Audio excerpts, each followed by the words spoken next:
क्या हाल है जितने फैन भाइयों जितने दोस्तों सारे को सलाम मेरा थी गया।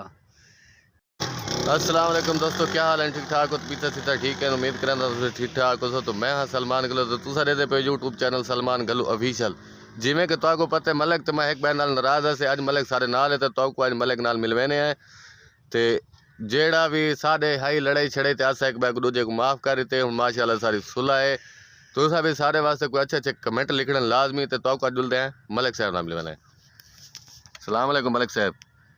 क्या हाल है दोस्तों भाइयों, ठीक हो? खुश तगड़े खैर खरियत है।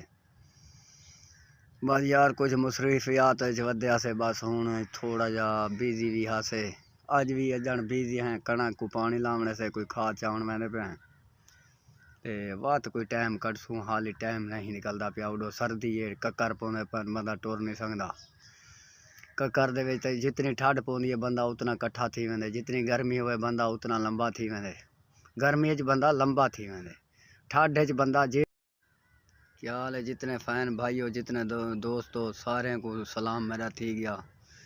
जितने सऊदी अरब खड़े हुए सारे को दुआ सलाम लेना पिया।